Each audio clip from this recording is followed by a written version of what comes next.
Chapter 1 The Ghost in the Machine. Evelyn Claire Vance has perfected the art of disappearing. At 3 a.m. on a Tuesday in October, she moves through St. Jude's emergency ward like a phantom in scrubs, efficient, silent, emotionally untethered. The fluorescent lights hum their monotonous lament overhead, casting her pale skin in an unflattering blue-white that matches her clinical detachment. 28 years of life have taught her one immutable truth: the moment you matter to someone, you become a liability.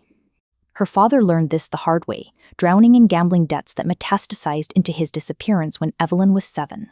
The foster system taught her that love is a transaction that always leaves you empty, and nursing taught her that the only safe way to care for people is to never let them care back.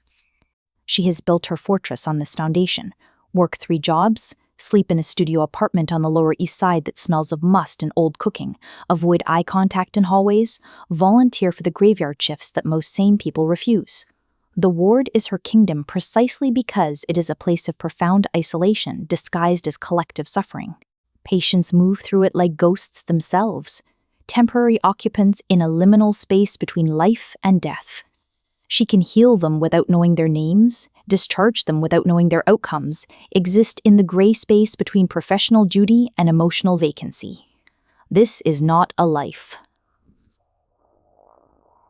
This is a purgatory she has chosen, and Evelyn has become so accustomed to the taste of ash that she no longer recognizes it as poison.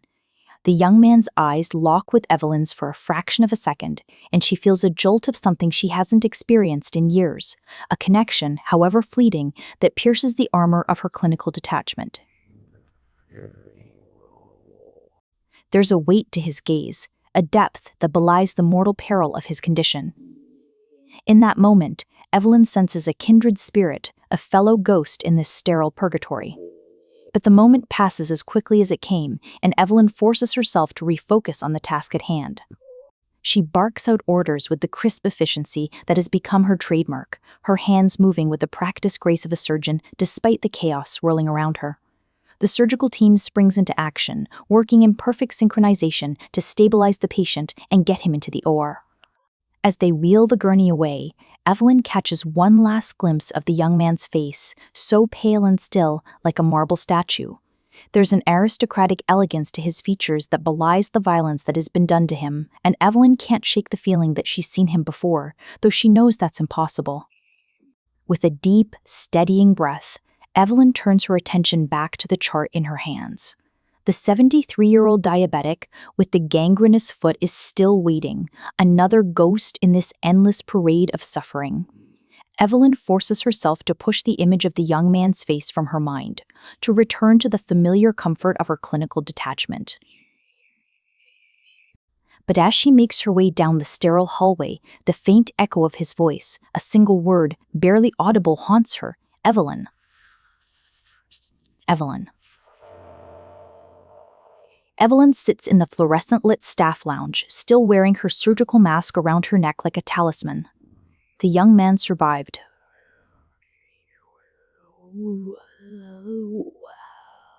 7 hours of surgery, 2 units of blood, and a fragmented bullet lodged somewhere near his left kidney that they decided to leave rather than risk further damage. She completed her job with the precision she brings to everything: no emotion, no attachment, no aftermath. Raymond Chen, the attending surgeon and her closest approximation to a friend at the hospital, slides into the chair across from her with a coffee that smells like burnt desperation. Raymond is in his 50s, perpetually tired, with the kind eyes of a man who entered medicine to save people and is still haunted by the ones he couldn't. "You did good work tonight, Vance," Raymond says, not looking at her. He's reading a chart, performing the fiction of normalcy that they all maintain. "That kid would have been a Jane Doe in the morgue without you catching the hemorrhage so fast." Evelyn doesn't respond. She never does. She learned long ago that accepting praise for competence is the first step toward being expected to care about outcomes. Raymond sighs, the sound of a man who has repeated this conversation 1,000 times. "You know, sometimes I think you became a nurse because you're afraid of being a doctor. Doctors have to invest in their patients. Nurses can maintain a professional distance. It's closer to the truth than Evelyn wants to acknowledge. She stands up, collecting her things with deliberate slowness. The patient in OR3 was conscious before we transferred him, Raymond continues, his eyes never leaving the chart. Wanted to know your name? This catches something in Evelyn's chest, not warmth exactly, but something like the memory of warmth. She quashes it. His name? She asks, her voice carefully modulated. No one knows yet. No ID, no wallet, just a kid in designer clothes and an accent that screams old money. Someone important's going to be looking for him. Evelyn nods once and leaves the lounge without another word. Evelyn's fingers tighten around the clipboard as she watches Silas Thorne sweep out of the recovery room, his presence leaving a void in his wake. She forces herself to take a steadying breath to push down the strange, unfamiliar sensation that has taken root in her chest. Unease. That's what it is. Unease at the weight of Silas's gaze, the way his silver-gray eyes had seemed to strip away her carefully constructed layers of detachment. For a moment, she had felt exposed, vulnerable emotions she has spent years fortifying herself against. Evelyn moves to the bedside, checking Marcus's vitals with the clinical efficiency that has become second nature. The steady beep of the monitors is a comforting rhythm, a familiar anchor in the strange new waters she finds herself navigating. She allows herself a moment to study Marcus's face, to search for any hint of the connection she had sensed during the surgery. There is nothing. Just a young man, unconscious and pale, his features slack and devoid of the spark of life she had glimpsed earlier. Evelyn sighs, making a note on the chart before turning away. The black business card on the bedside table catches her eye, and she pauses, her fingers itching to pick it up. She resists the urge, knowing that to do so would be to acknowledge the weight of Silas's words, the implication of a debt that cannot be repaid. Instead, she simply records its presence, adding it to the growing list of anomalies that have disrupted the carefully constructed routine of her life. As Evelyn moves through the rest of her shift, the encounter with Silas Thorne lingers at the back of her mind, a persistent hum of unease that she can't quite shake. She finds herself glancing toward the recovery room, half expecting to see him there again, watching her with that unsettling intensity. But he doesn't return, and Evelyn slowly allows the tension to bleed from her shoulders. By the time her shift ends and she steps out into the early morning light, the encounter feels like a distant dream, a strange aberration in the otherwise predictable rhythm of her life. Evelyn tells herself that it means nothing, that the business card will remain untouched and forgotten, a relic of a moment that has already passed. She knows, deep down, that it's a lie, that something has shifted, irrevocably, in the carefully constructed walls she has built around her heart. But for now, she pushes the thought aside, focusing instead on the familiar comfort of her routine. The walk home, the shower, the change into worn, thrifted clothing, all of it a ritual that grounds her, reminds her of who she is and the life she has so carefully crafted. As Evelyn settles into her small, solitary apartment, the business card remains untouched on the bedside table, a silent reminder of the debt that has been thrust upon her. And for the first time in a long time, Evelyn finds herself wondering what it might mean to truly be seen. Evelyn's fingers tremble as she locks her apartment door behind her, the weight of the key in her palm, a stark reminder of the violation she has just witnessed. Her home, her sanctuary, has been breached, a chilling message left in its wake. She stands in the dimly lit hallway, the sodium vapor lights casting a sickly glow over the scene. The silence is oppressive, save for the distant hum of a radiator, and Evelyn feels every nerve ending firing at once. The primal recognition of danger has her body coiled tight, ready to spring into action. Yet, she finds herself moving forward with a strange, dissociated calm, cataloging the destruction with a clinical eye. Drawers pulled out, her meager possessions scattered like accusations across the bed. Someone has methodically dismantled her carefully constructed fortress. But they haven't stolen anything. Evelyn's breath catches in her throat as she reads the words scrawled on her bathroom mirror. Talk, and he dies. The implication is clear. She's a witness to something, and her silence has been purchased with a threat to a life. She thinks of Marcus, pale and bleeding in the ambulance bay, and the intense, silver-gray gaze of Silas Thorne. The business card in her locker, a silent reminder of a debt she never asked to owe.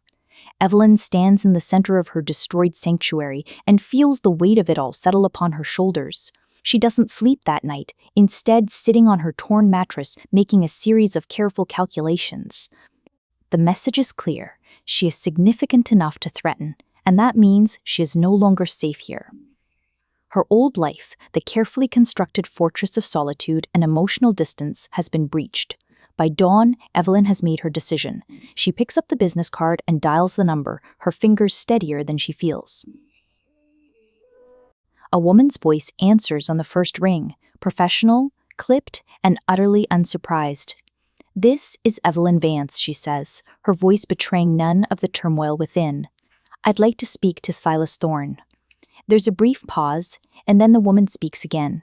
"He's been expecting your call." "Where are you?" Evelyn gives her address, and 20 minutes later, a black SUV pulls up outside her building. The woman who emerges is formidable, short dark hair, sharp features, moving with the precise grace of someone trained in violence. This is Juliana Moretti, Evelyn realizes, Silas Thorne's enforcer and bodyguard. "Pack a bag," Juliana says, not unkindly. "You're not safe here anymore." Silas wants you brought to the estate. Evelyn should refuse, should maintain her hard-won independence. But as she looks around her violated sanctuary, she feels something shift inside her. The survival instinct overrides her dignity, and she packs a single bag with the few possessions worth saving. As they drive through the pre-dawn streets of New York, Evelyn experiences her first true moment of surrender. The carefully constructed fortress she has built is no longer hers to control. She is no longer a ghost, invisible and untouchable. She is a piece on someone else's board, and the game has already begun. Chapter 2, The Gilded Cage. Evelyn's footsteps echo against the marble as she follows Juliana through the grand foyer of the Obsidian estate. The towering ceilings and opulent decor create a suffocating atmosphere, as if the very air is imbued with the weight of concentrated power. She feels like a specimen under scrutiny, the stern gazes of the painted ancestors watching her every move. The polished floors reflect the light, distorting her image and making Evelyn feel unmoored, unreal. This place is a fortress, a sanctuary for the privileged few who can afford its luxuries. Juliana leads her up the grand staircase, each step heightening Evelyn's sense of unease. The deeper they go into the estate, the colder the air becomes, as if the very walls are designed to chill the blood of those who dare to trespass. Finally, Juliana stops at a set of ornate mahogany doors and ushers Evelyn inside. The bedroom is a study in decadence, a four-poster bed draped in emerald silk, a sitting area with a roaring fireplace, and a bathroom that could double as a small pool. Everything is saturated in rich jewel tones, a visual feast that only serves to heighten Evelyn's discomfort. "This is your room," Juliana says, her voice clipped and efficient. "You'll be staying here. There's a phone on the desk if you need anything. The Wi-Fi password is on the card. But understand, calls in and out are monitored. You're not a prisoner, but you're also not free. Clear?" Evelyn nods mutely, her throat tight with a fear she refuses to show. Juliana's warning about the armed guards and the monitoring of her communications only serves to reinforce the sense that she is very much a captive, no matter how gilded her cage may be. "Silas wants to meet with you this evening." 7 p.m. in his study. "I'll come get you at 6. Juliana pauses, her gaze sweeping over Evelyn with a hint of something that might be sympathy. "Try not to leave the suite without an escort. The house is large and easy to get lost in. Also, people have guns here, and they're not as friendly as I am."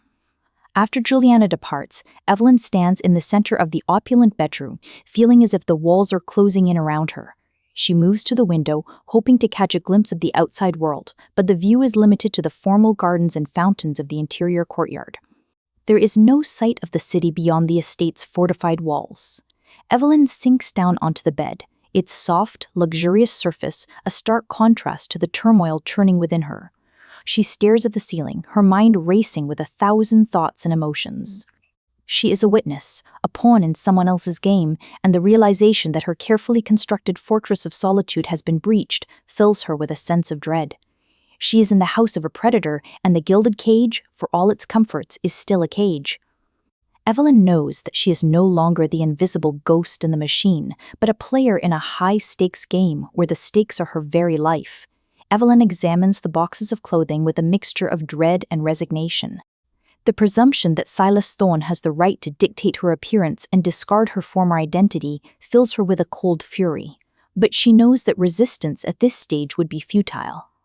These clothes represent the bars of her gilded cage, a visual declaration of her captivity.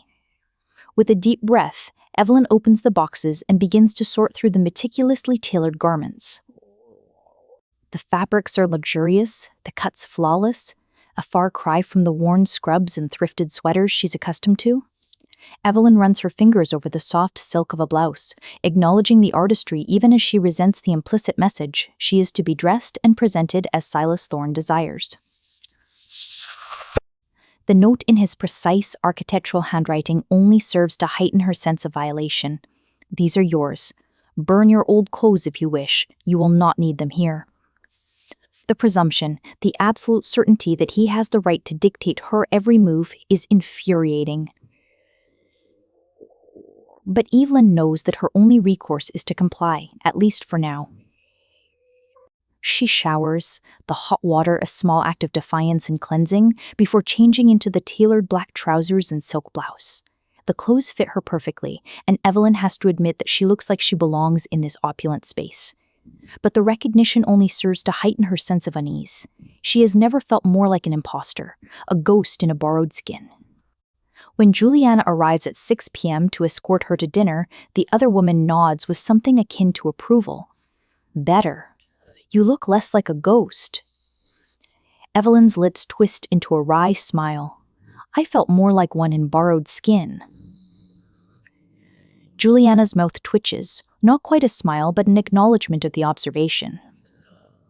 Everyone does. Evelyn doubts she'll ever truly acclimate to the suffocating opulence of the obsidian estate, but she knows that survival in this gilded cage will require a certain level of adaptation. As she follows Juliana through the grand foyer, she feels the weight of countless eyes upon her, the painted ancestors watching her every move. The deeper they go into the estate, the colder the air becomes, as if the very walls are designed to chill the blood of those who dare to trespass. Evelyn keeps her head high, refusing to show any outward sign of her growing unease. She is a witness, a pawn in someone else's game, and she knows that any perceived weakness will be pounced upon. As they approach a set of ornate mahogany doors, Evelyn steels herself for the confrontation to come. Silas Thorne is waiting for her, and she knows that her life will never be the same. She may be a captive in this gilded cage, but she is determined to find a way to turn the tables, to regain some semblance of control over her own destiny. The dining room is almost larger than the hospital's trauma bay, dominated by a mahogany table that could seat 30 but is set for just 2. Candles flicker in silver candelabras, casting dancing shadows across white linen and crystal glasses. A server, another young man in formal dress, whose name Evelyn doesn't catch and likely isn't supposed to, serves soup in bowls so large they look comical. Silas is not present. Evelyn sits alone at the massive table, acutely aware of the security camera positioned in the corner of the room, partially hidden behind a painting. She eats methodically, without hunger, cataloging every flavor and texture as if the soup might contain poison. It occurs to her that it might. Marcus appears halfway through the meal, moving with the gait of someone still healing from near fatal trauma. He's dressed in dark clothing similar to Evelyn's new wardrobe, and there's a tightness around his eyes that speaks to pain medication and the effort of movement. When he sits across from Evelyn, she can see the resemblance to Silas, the same sharp jawline, the same silver-gray eyes. But where Silas's gaze is predatory calculation, Marcus's is chaotic energy barely contained by politeness.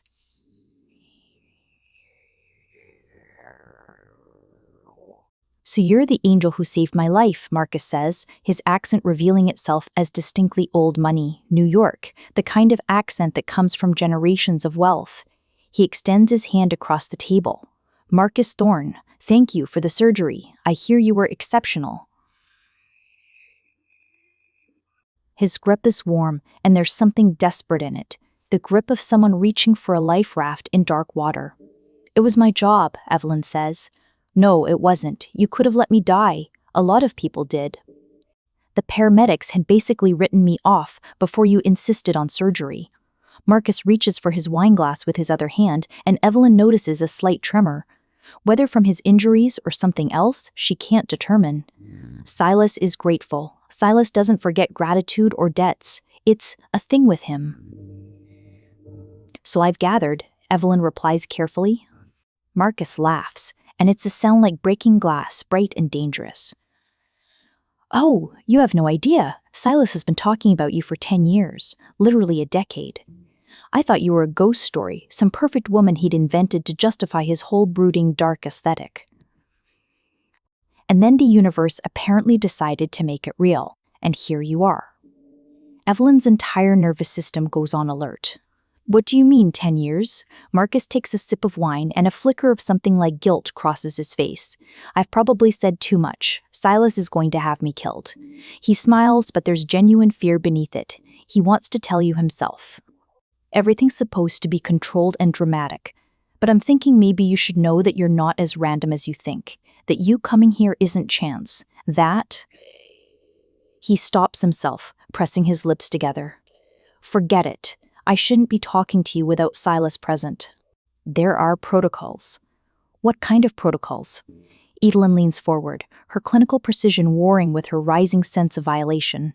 What are you talking about? Before Marcus can respond, Silas enters the dining room with the same gravity that typically announces the arrival of natural disasters. He's changed out of his suit into black tailored slacks and a charcoal button-down that emphasizes the silver gray of his eyes. When he sees Marcus at the table, his expression hardens into something dangerous.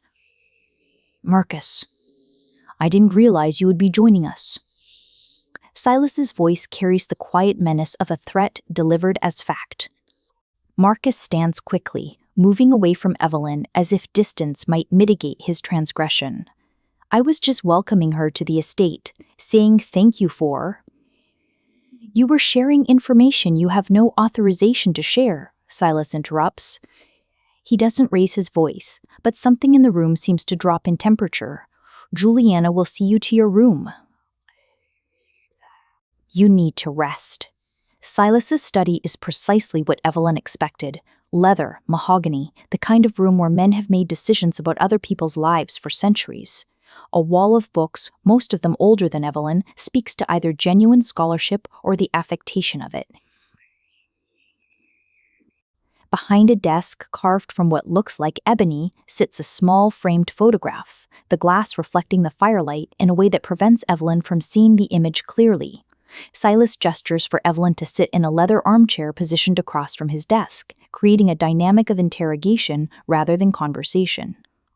He settles into his own chair with the fluid grace of a predator, his hands folding on the desktop in a gesture of contained violence. You understand now why you are here, Silas begins. It's not a question. You understand that this entire situation, your extraction from your apartment, your presence in this house is not punishment or imprisonment, but protection. The families that saw you pull Marcus from that ambulance will interpret that action as an alignment. They will come for you. They will use you as leverage. They will torture you to extract information about the Thorne family's current operations. This is not a theoretical threat. It is an inevitable consequence of your involvement. Evelyn forces herself to maintain steady breathing, though her heart is hammering against her ribs. And your solution is to keep me locked in this house? My solution is to make you so valuable to my own operation that no rival would dare touch you, Silas replies. He reaches into a drawer and produces a file thick, bulging with documents and photographs. You are a nurse with a specialty in trauma surgery. You have 15 commendations for your work under pressure. Your surgical precision is exceptional. You have 0 debt, 0 family obligations, and 0 personal attachments, save for one individual, Sarah Jenkins, your friend from foster care. She currently works at a bakery in Williamsburg. She has a recurring appointment with a dermatologist on Thursdays. She purchases coffee at the same cafe 3 mornings a week. She is, in essence, your single vulnerability. Evelyn's entire body goes cold. The implication is clear. Silas has not just surveilled her, he has surveilled everyone she cares about. The protection he offers comes with a price, the knowledge that those she loves are under constant observation. If you're threatening... Evelyn begins, but Silas raises his hand, cutting her off. I am not threatening, I am clarifying. In this house, you have safety. Outside this house, you have risk. Sarah is far safer with you here, under my protection, than she would be if you tried to maintain your old life and she became a liability to be managed by people less scrupulous than I am. Silas stands and moves to the photograph on his desk, lifting it and turning it toward Evelyn so she can see. Over the next several days, Evelyn begins to understand the actual structure of the estate and, by extension, the structure of Silas's world. It is nothing like she expected and everything like she feared. Juliana appears at her door each morning at 7 a.m. with a change of clothes and a mandate, breakfast at 7,000 now. Training at 8. Evelyn follows the routine because resistance appears futile and because she's beginning to understand that compliance earns small mercies. The training room is a converted basement space equipped like a military gymnasium, punching bags, weight stations, open mat space, and a wall of weapons that Evelyn tries very hard not to look at directly. Juliana, it becomes clear, is not just Silas's bodyguard, but his second in command, a woman with the tactical precision of someone who has spent her life in warfare. You need to know how to defend yourself, Juliana says on the first morning, wearing athletic gear that reveals scarred shoulders and forearms marked with military tattoos. Not for us, we protect you. But for your own confidence, for the moments when you're alone. Juliana teaches her practical self-defense, pressure points, escape maneuvers, how to use an attacker's mass against them. It's clinical and precise, delivered with the efficiency of a military instructor. By the third session, Evelyn realizes that Juliana is actually competent and, beneath the professional coldness, almost kind. How did you end up here? Evelyn asks during a break, both women breathing heavily after an hour of grappling. Juliana is quiet for a long moment, gathering her thoughts. She is a woman, Evelyn is beginning to understand, who weighs each word carefully. I was in the military, special ops. I made a mistake, took the fall for someone else, something political. Silas bought me out of prison, offered me work, gave me purpose. Juliana meets Evelyn's eyes. It's better than it sounds. Silas is exact. He doesn't ask for loyalty beyond what he's earned. He pays well. He protects those under his command. There are worse masters. You're sleeping with Marcus, Evelyn observes, and Juliana's expression doesn't change, but something shifts behind her eyes. Why? I'm aware, Juliana says. She doesn't deny it. It's against protocol. Silas doesn't know yet, or perhaps he does and hasn't addressed it. Either way, it's my choice, and I make my own choices here. That's more than most people get. In the library, a vast two-story space that smells of leather and old paper, Evelyn finds Marcus most afternoons, recovering from his injuries by reading. He lends her books, dark romance, crime thrillers, poetry. Their conversations are careful, bounded by the awareness that Silas is always, somewhere, listening. Tell me about Silas, Evelyn asks one afternoon, curled into a window seat while Marcus sprawls across the leather sofa, his chest still bandaged beneath his shirt. That's a request that could get me killed, Marcus replies, but he's already speaking, as if he's been waiting for permission. Silas is brilliant and deeply broken. He believes that violence is love, that control is protection. He spent the last decade running an empire he never wanted because my father was a psychopath, and Silas saw no other way to ensure our survival. He killed our father when he was 17 years old. Did you know that? Evelyn shakes her head. The security alarm sounds like nothing Evelyn has ever heard before, a sound designed to trigger absolute terror in the listener. It wakes her from what little sleep she's managed, and she's out of bed before her conscious mind fully registers what's happening. Juliana appears in her doorway seconds later, already armed and moving with combat precision. Stay in your room. Lock the door. Don't open it for anyone but me or Silas. What's happening? Evelyn demands, but Juliana is already gone. Through the window, Evelyn can see flashes of gunfire illuminating the grounds beyond the estate walls. She hears shouts, the sound of vehicles, and a deeper, more visceral sound, the sound of men engaging in lethal combat. She locks the door as instructed, but immediately regrets it, understanding that a locked door provides only the illusion of protection. Instead, she positions herself beside the door, hidden from view, and retrieves a letter opener from the desk, a pathetic weapon, but better than nothing. The minutes stretch like hours. The gunfire continues, ebbs, continues again.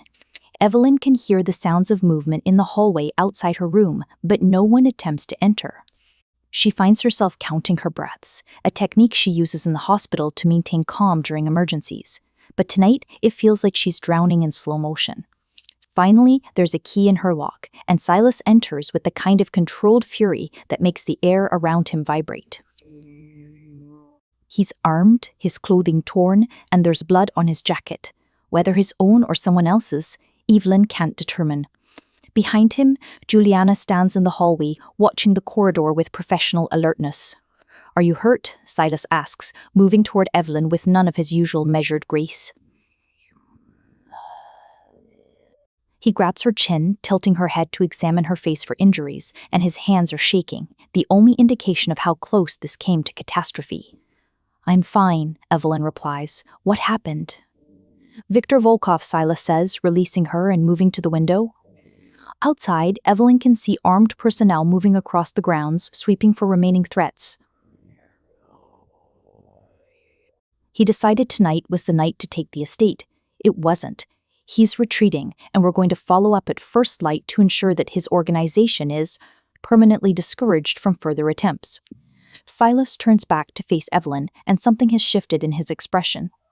The careful control is still there, but underneath it, she can see something raw, fear of losing her, rage at the violation of his territory, and something else. A recognition that her presence in his house has made her a target in a way she didn't fully understand before. "You need to come with me," Silas says. Now. She follows him through corridors she's never seen before, deeper into the estate, past rooms that suggest the existence of an entire infrastructure she hasn't been privy to. They descend into a basement, and Silas provides a code to a hidden door that opens onto a smaller, more intimate space, his private apartment. It's a revelation of vulnerability. The brutal minimalism of the space speaks to a man who needs nothing but efficiency and control. There's a bed, a desk, a wall of monitors displaying security feeds, and another photograph, this one showing Silas as a much younger man, perhaps 20, with Christoph and Marcus bracketing him. All three smiling with a genuineness that Evelyn has never seen on Silas's face. "Stay here," Silas instructs, pointing to a leather sofa. "I need to coordinate with my teams. I'll be in the next room. If anything sounds wrong, press this button." He indicates a panic button built into the armrest. "Juliana is outside the door. You're safe." The morning after the siege, Silas brings Evelyn to a part of the estate she hasn't yet discovered, a fully equipped medical suite. It's state-of-the-art, hidden behind a mahogany door in what she thought was a wall in the main corridor. "We have 4 people in critical condition," Silas explains, gesturing to the beds separated by curtains.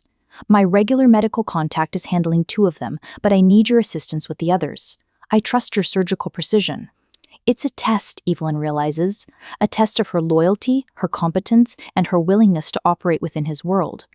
One of the injured is a man she recognizes from around the estate, not someone she knows well, but someone whose face is familiar. The other is a woman, perhaps Juliana's age, with a shoulder wound that's already beginning to show signs of infection. Evelyn doesn't hesitate. She's been training for this her entire professional life. She scrubs in, the equipment and materials are all to her exacting standards, and examines the first patient's wound carefully.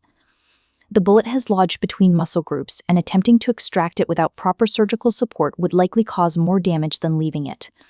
But she's done this before, in the hospital, without the equipment she'd prefer to have. "I need a surgical team," she says crisply, adopting her hospital authority without thinking. This man needs blood work, imaging, and a surgeon standing by. I can manage the extraction, but I'm not equipped for the post-operative care if complications arise. Silas appears in the doorway of the surgical suite. You have access to any resources you need. There are 3 physicians on call, a surgical nurse, and anesthesia. What else? The woman is septic, Evelyn continues, already moving toward the second patient. The wound infection is beginning to spread. She needs broad-spectrum antibiotics immediately, and the wound needs to be debrided and reassessed for deep tissue damage. If the sepsis has reached the bloodstream, she could deteriorate rapidly. She works for the next 6 hours, moving between patients, directing the medical team with an authority that surprises her even as she exercises it. At one point, she realizes that she's not just a nurse performing tasks. She's a leader, making decisions about life and death, and these people are listening to her because they trust her competence. By the time she's finished, 3 of the 4 patients are stable, and the septic woman is showing signs of improvement. Evelyn emerges from the medical suite exhausted, covered in blood and gauze, and finds Silas waiting in the corridor. You were exceptional, he says, and she hears genuine admiration in his voice. You operated with the authority of a surgeon and the empathy of a healer. That combination is rare. Evelyn should feel pride. Instead, she feels something more complicated, a recognition that she's crossed a line.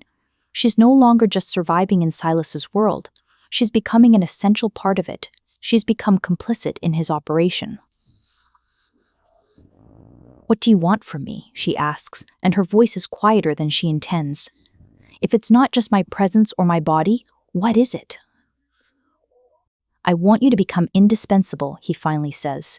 I want you so integrated into the operations of this organization that the idea of you leaving becomes unthinkable, not because you're trapped, but because you're too valuable. I want to make you so necessary to my survival that you have no choice but to stay. That's exactly what I'm afraid of, Evelyn replies. I know, Silas says. That's why I'm telling you plainly instead of letting you discover it gradually. I'm trying to give you the option to decide consciously whether you want to be caught or not. Evelyn seeks out the garden that evening, needing space to process what's happening to her. She finds Marcus already there, sitting on a stone bench, watching the moonflowers open one by one. He looks less injured than he did a few days ago, his movements more fluid, suggesting that his recovery is progressing faster than his visible wounds would indicate. Can I sit? Evelyn asks. Marcus shifts, making room. By all means, I've been meaning to thank you again for saving my life, not just the surgery, the keeping me alive part you did, but also the other part, where you saved my brother from becoming completely monstrous. I didn't save him from anything, Evelyn says. I just did my job. No, you did more than that. You showed him that grace existed, that someone could intervene without expecting payment, could act with mercy in a world that demands brutality.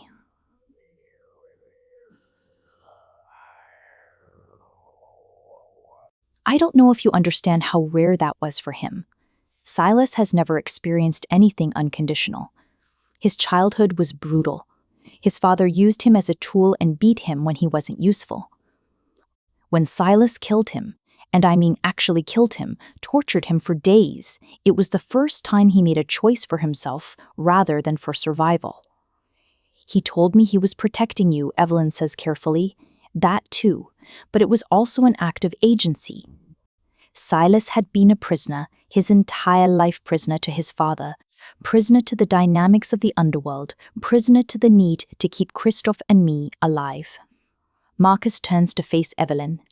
And then he saw you, and suddenly he wasn't a prisoner anymore. He was a man with a purpose that wasn't about survival. He was a man with something to protect that was actually worth protecting. I never asked him to build his entire existence around me, Evelyn protests. Of course not. But the universe doesn't really care what we ask for. It gives us what we need, whether we consent or not. Marcus stands, ready to leave. I just wanted you to know that what Silas is doing, trapping you here, forcing you to be valuable, it's not cruelty. It's the only language he knows how to speak. He's trying to say, I love you, in the only way he's capable of meaning it. After Marcus leaves, Evelyn sits alone among the flowers, understanding with a clarity that terrifies her that she's beginning to see Silas not as a captor, but as a person, damaged, dangerous, but genuinely human in his capacity for obsession and loyalty. Sarah, her only friend, the one person she has left in the world, now a target. She feels the walls closing in, the gilded cage she's trapped in suddenly shrinking around her. Where is she? Evelyn demands, her voice sharp with panic. I need to know she's safe. Juliana's expression remains impassive. She's being moved to a secure location, but this changes everything. Victor has identified your vulnerability. He's going to use Sarah to get to you, to get to Silas. The implications hit Evelyn like a physical blow.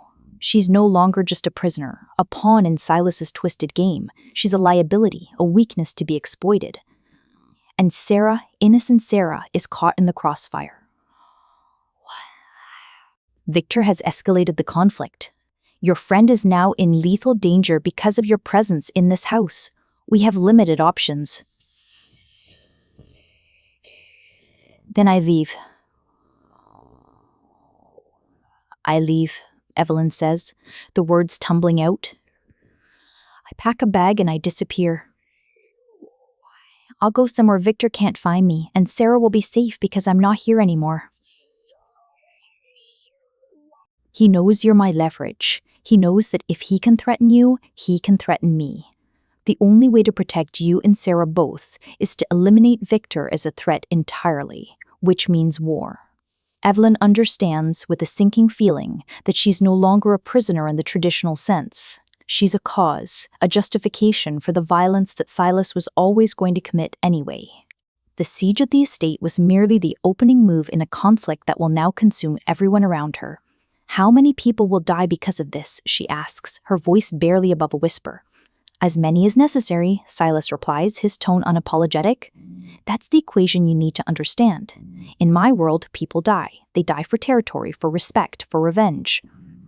The only variable that I control is the meaning behind their death.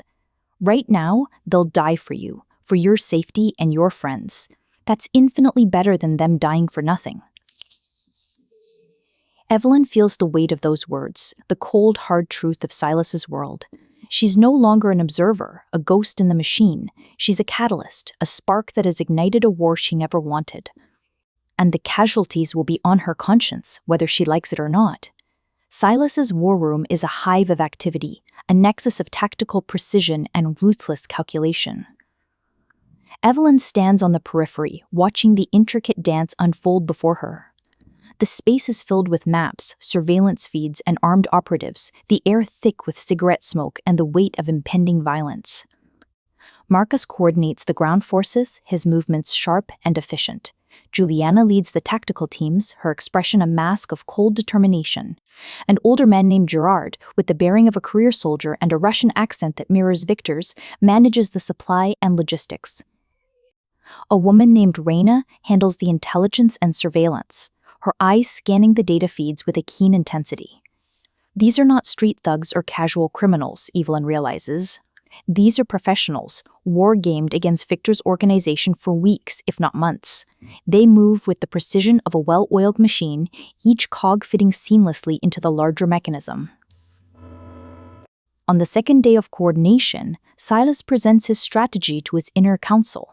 Gerard's deep voice rumbles through the room, his finger tracing the map of New York's underworld territory. Victor's operation is running on depleted resources, he explains. He spent the last 2 years consolidating power and eliminating rivals. He thinks we'll follow the traditional pattern, negotiate, establish terms, divide territory. But we're not going to do that. We're going to execute a simultaneous assault on all of his key installations, cripple his supply lines, eliminate his inner circle, and leave him with only 2 choices, suicide or surrender. Silas's eyes narrow, his gaze unwavering. How long?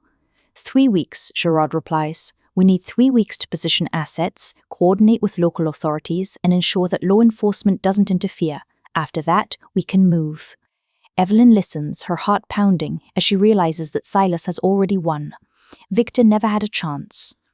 This was always going to end in his destruction, because Silas is simply more organized, more intelligent, and more ruthless. That night, she confronts Silas in the garden, the moonflowers in full bloom, their fragrance almost overwhelming. "You were always going to destroy Victor," she says, her voice steady. "The threat to Sarah was just the excuse you needed. Admit it." "Yes, Victor has been a threat to my organization for years. The attack on the estate simply accelerated the timeline, but the threat to Sarah is real. My intentions are not pure, Evelyn. I don't have pure intentions anymore. I only have strategic intentions. What I'm doing is efficient, not moral." "And you're telling me this because I want you to understand that even though I'm orchestrating a war partially for you, I'm not doing it because of you. I'm doing it because it serves my interests, because I was always going to do it, and because your presence here simply provided a more compelling narrative justification. You're not responsible for Victor's death. I am. The difference is that you now understand the weight of being associated with me." Evelyn nods, the weight of his words settling heavily on her shoulders. She is no longer a prisoner, a pawn in Silas's twisted game. She is a catalyst, a spark that has ignited a war she never wanted, and the casualties, she knows, will be on her conscience whether she likes it or not. Chapter 3. The Dawn. The assault on Victor's compound unfolds with military precision, a carefully choreographed dance of controlled violence. Evelyn watches the surveillance feeds from the war room, her heart pounding as Silas's teams breach the perimeter, snipers providing aerial cover while ground forces systematically dismantle Victor's organization. Within 17 minutes, the compound is secured, Victor himself captured alive. Evelyn knows this is a calculated decision on Silas's part, an act of mercy that also serves to test her resolve. When Victor is brought to the estate in restraints, his face battered, Evelyn steels herself to face him in the detention area. The boy's nurse, Victor spits, blood flecking his lips. "You made him into a god. You should have let him die in the street." Evelyn's voice trembles as she replies, "Shut up. Silas will keep you in this cage until you believe it's a home," Victor continues, his eyes burning with a defeated fury. "That's what he does. He takes beautiful things and ruins them slowly." Evelyn turns and leaves, finding Silas waiting for her in the corridor. "What do you want to happen to him?" he asks. The weight of the decision settles heavily on Evelyn's shoulders. This is no longer just about her own safety or even Sarah's. She is now part of Silas's organization, expected to make choices that will determine a man's fate. "I don't know," she admits. "This isn't my world. I don't make decisions about people's deaths." "You're part of my organization now. You get to make those decisions. Victor either dies slowly in this cell, dies quickly in the garden, or gets handed over to law enforcement. What's your choice?" Evelyn realizes this is a test, a moment of reckoning where she must choose whether to fully embrace Silas's world or maintain some semblance of moral distance. After a moment's hesitation, she makes her decision. Give him to the police. Let the legal system handle it. Silas nods as if he expected this answer. Viktor Volkov is handed over to NYPD with evidence sufficient to guarantee a conviction for organized crime, illegal weapons possession, and attempted murder. He'll spend the rest of his life in prison. Arguably a slower death than what I would have given him, but death nonetheless. Evelyn exhales, feeling the weight of her choice settle upon her. She is no longer a mere bystander, a captive in Silas's gilded cage. She is now a participant, her actions and decisions inextricably linked to the violence that surrounds her. The false victory of Victor's downfall does little to assuage the turmoil within her, for she knows that the true battle, the one for her own autonomy, is far from over. Evelyn steps back into the familiar fluorescent glare of St. Jude's emergency ward, the clinical hum of the hospital machinery, a jarring contrast to the lush opulence of the obsidian estate. As she walks the linoleum halls, the weight of her former life settles back upon her shoulders, a mantle of invisibility she once wore with pride. In the staff lounge, Dr. Raymond Chen greets her with genuine shock. "Vance, we all thought you'd quit. It's been 3 weeks. Where have you been? Evelyn hesitates, unable to find the words to explain her absence. I had a family emergency. I needed to take leave. The lie rolls off her tongue with practiced ease, a skill honed in the shadows of Silas's world. Raymond accepts the explanation without question, ever the consummate professional.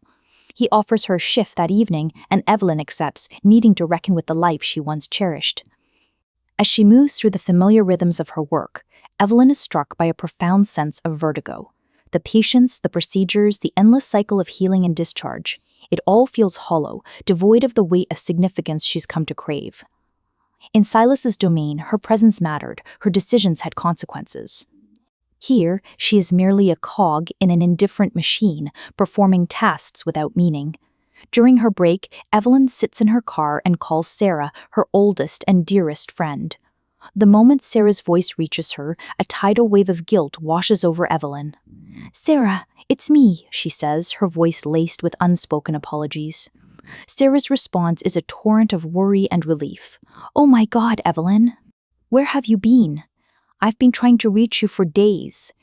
There was this incident last week, some men trying to grab me, and then these other men stopped them, and I didn't know what was happening."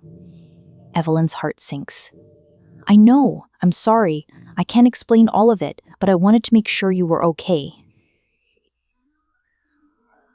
"I'm okay, but I'm also terrified," Sarah replies, her voice trembling. "These men that saved me, they wouldn't say who sent them, but I know it was you. Something's going on and you're not telling me. Are you in trouble? Are you with someone dangerous?" "I'm trying to figure that out myself." As Evelyn sits in the car, the weight of her choices settles upon her with crushing clarity. She went to the estate to survive, but now she's staying because she's begun to believe Silas's narrative, that safety is better than freedom, that protection is worth the price of autonomy. She thinks of the photograph in Christoph's garden, the one that captured Silas's brothers in a moment of genuine joy. She thinks of Juliana's scarred shoulders, Marcus's vulnerability, the respect with which Gerard and Wayna treat her. She thinks of the medical suite and the lives she's saved, the knowledge that her expertise is valued in a way it never was at St. Jude's. And Evelyn understands, with a sickness that permeates her very being, that she doesn't want to leave, that Silas's trap has worked, and she's become so essential to his world that the idea of departing has become unthinkable.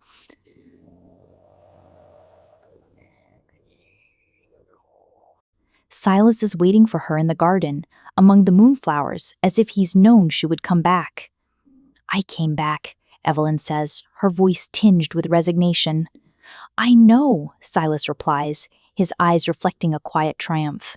"You were always going to come back. You were always going to come back. The hospital was never going to be enough for you again. You've experienced the weight of significance. You can't unknow that." Evelyn wants to rage at him, to accuse him of manipulating her, of orchestrating this entire situation. But she recognizes, with a clarity that borders on despair, that she's the one who chose to return. That the cage, while constructed by Silas, is a cage she's walking back into with her eyes open. "I hate you," she says, the words a bitter admission. "I know," Silas replies, his voice tinged with a strange tenderness.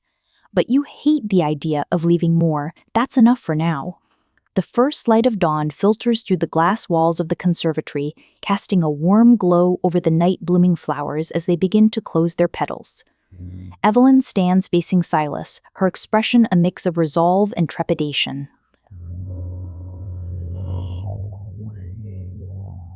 "You've spent a decade watching me," she says, her voice steady. "You've orchestrated everything. The encounter at the hospital, Marcus's accidental gunshot wound, the threat that brought me to your house. This wasn't fate or chance. This was precision. You've manipulated me into this position." Instead, he approaches her slowly, moving through the garden as if they're continuing a conversation that's been happening for 10 years. "Yes," he admits, "I had been watching you. Not because I'm a predator, or not only because I'm a predator, but because you were the only person in my entire life who demonstrated that grace could exist without obligation." He stops in front of her, his silver eyes catching the first rays of sunrise. When I saw you with Christoph, so you give of yourself without expecting payment or recognition, I experienced something I had never experienced before, the desire to be worthy of someone's grace. Silas reaches out, and for the first time, Evelyn lets him touch her, his hand finding her face with a gentleness that contradicts everything she knows about him. I spent 10 years building an empire I never wanted, because I thought that if I became powerful enough, significant enough, brutal enough, I could create a world where I deserved you, where my violence was justified by my protection, where my obsession could be reframed as love. He pauses, his expression shifting to one of raw vulnerability. I don't become worthy by building an empire. I become worthy by accepting that I'm irredeemable and that you have the right to walk away from me if you wish. Evelyn's breath catches. This is not the confession she expected. This is not Silas defending his actions, but rather dismantling his own justifications. The hospital wasn't chance, Evelyn says.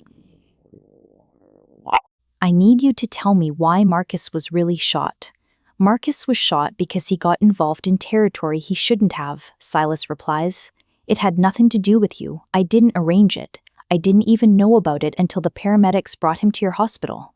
But I'm not going to apologize for using the moment. You exist. He needed emergency medical care. You provided it. Everything after that is simply the universe aligning in a way that allowed me to finally be in the same space as you. And if I leave, Evelyn asks, if I walk away from this house, this organization, this entire life, then you leave, Silas says simply. No retaliation, no punishment, no threats to Sarah or your old life. You walk, and I let you go. Not because I'm suddenly moral, I'm not. But because the only thing more damning than obsession is an obsession that tries to prevent the object of that obsession from choosing freely. If you stay, I need it to be because you chose to, not because you're trapped. Evelyn realizes in this moment that Silas has actually changed. Not completely, not in any way that makes him suddenly good. But he's changed in the way people change when they recognize the horror of their own obsession and decide that maybe, just maybe, the object of that obsession deserves agency. I'll stay, Evelyn says. But not because I'm trapped, and not because of grace or debt or any of the narratives you've constructed. I'll stay because I choose to. Because you're damaged and dangerous, and you need someone to witness that damage and still choose you anyway. And because I'm finally, after my entire life of running, willing to be seen and chosen in return. Evelyn and Silas walk through Christoph's garden, the first light of dawn filtering through the glass walls of the conservatory and casting a warm glow over the night-blooming flowers as they begin to close their petals. Evelyn holds Silas's hand, a gesture that feels simultaneously like surrender and conquest. She has not surrendered her autonomy. Instead, she has chosen a partner who has agreed, finally, to see her as separate from himself. What happens now? Evelyn asks as they weave through the garden. Now we build something different, Silas replies. Not an empire held together by obsession and control, but something more genuine. You have authority in my organization. Your word carries weight with my people. We face the world together, and when conflicts arise, we decide together how to respond. You're not my possession, Evelyn. You're my partner. We're still running an organization built on violence and extortion. Yes, Silas agrees. I don't have the luxury of suddenly becoming moral. Neither do you. But we can be honest about what we are. We can minimize unnecessary suffering.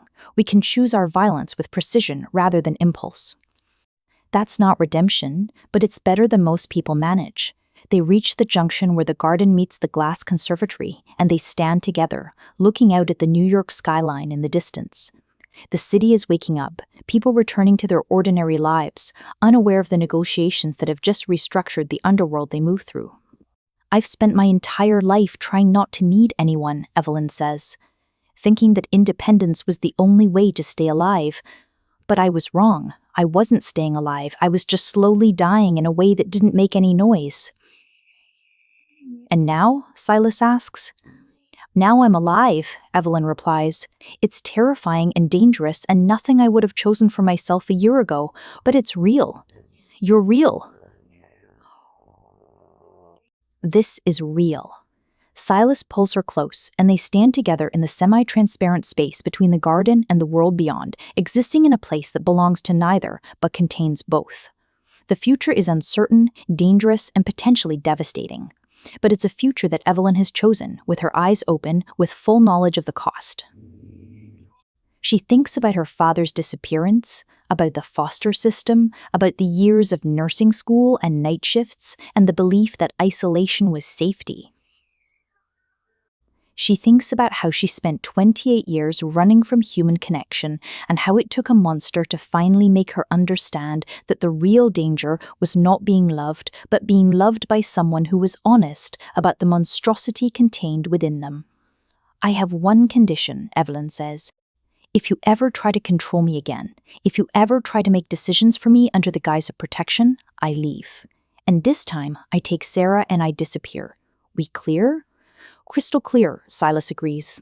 6 months after the confrontation in the garden, Evelyn has fully integrated into the Thorne organization. She's not just Silas's partner, she's a legitimate authority figure within the structure. Her decisions about medical protocols have been implemented across all safe houses. Her recommendations about minimizing civilian casualties in territorial disputes have been adopted. She's even managed to convince Silas to establish a private clinic in a lower-income neighborhood, providing free medical care under the guise of a foundation, another way of spreading his empire's influence while genuinely helping people. Juliana is publicly associated with Marcus, her presence at his side no longer requiring discretion. The relationship has softened both of them in subtle ways. Juliana smiles more. Marcus has developed what might be called responsibility. Gerard continues to manage logistics with precision, now taking orders from both Silas and Evelyn, his respect for her growing as he witnesses her strategic acuity. Raina has become something like a friend to Evelyn, a woman with a background of her own trauma who understands the particular way that Silas's world reshapes people's understanding of safety and danger. Sarah, now aware of the broad strokes of what Evelyn does, has chosen to maintain her distance from the organization while accepting its protection. She's opened a second bakery location, using capital that Silas provided with explicit instructions that Evelyn should never know about it.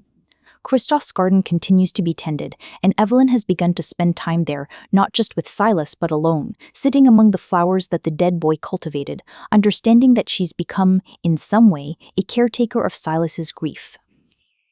The hospital seems to belong to a different life entirely. Evelyn returns occasionally to maintain her licensure, ostensibly helping with difficult cases, though increasingly those cases come to her through Silas's network rather than through official hospital channels. She's become something between a criminal doctor and a consultant to the underworld, and the paradox of this existence no longer bothers her. And Silas has begun to transform in subtle ways. He still commands violence without hesitation, he still operates with ruthless efficiency. But there's less of the obsessive urgency that previously defined him. He has what he spent 10 years building toward, a woman who chooses him despite his damage, and that choice, freely given, has somehow made him slightly less dangerous and considerably more human.